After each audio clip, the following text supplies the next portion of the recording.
بسم اللہ الرحمن الرحیم. شروع اللہ کے نام سے جو بڑا مہربان نہایت رحم والا ہے. هل اتاك حدیث الغاشیہ وجوہ یومئذ خاشعہ عاملۃ ناصبہ. بھلا تم کو ڈھانپ لینے والی یعنی قیامت کا حال معلوم ہوا ہے. اس روز بہت سے منہ والے ذلیل ہوں گے، سخت محنت کرنے والے تھکے ماندے. تصلى نارا حامیہ تسقى من عین آنیہ ليس لهم طعام إلا من ضريع لا يسمن ولا يغني من جوع. دہکتی آگ میں داخل ہوں گے، ایک کھولتے ہوئے چشمے کا ان کو پانی پلایا جائے گا، اور خاردار جھاڑ کے سوا ان کے لیے کوئی کھانا نہیں ہوگا جو نہ فربہی لائے نہ بھوک میں کچھ کام آئے. وجوه يومئذ ناعمة لسعيها راضية في جنة عالية لا تسمع فيها لاغية. اور بہت سے منہ والے اس روز شادماں ہوں گے، اپنے اعمال کی جزا سے خوش دل.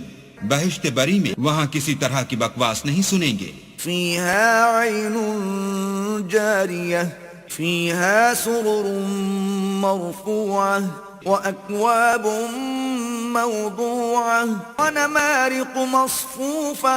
اس میں چشمے بہ رہے ہوں گے، وہاں تخت ہوں گے اونچے بچھے ہوئے، اور آب خورے قرینے سے رکھے ہوئے، اور گاؤ تک یہ قطار کی قطار لگے ہوئے. وزرابي مبثوثة أفلا ينظرون إلى الإبل كيف خلقت وإلى السماء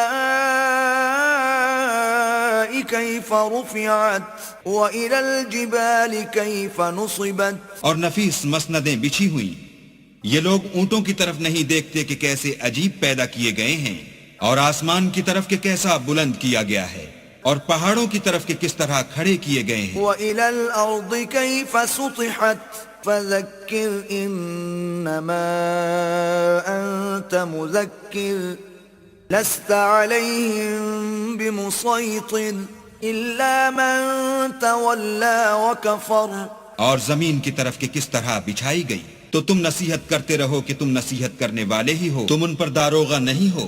ہاں، جس نے منہ پھیرا اور نہ مانا فيعذبه الله العذاب الأكبر إن إلينا إيابهم ثم إن علينا حسابهم. تو اللہ اس کو بڑا عذاب دے گا، بے شک ان کو ہمارے پاس لوٹ کر آنا ہے، پھر ہم ہی کو ان سے حساب لینا ہے.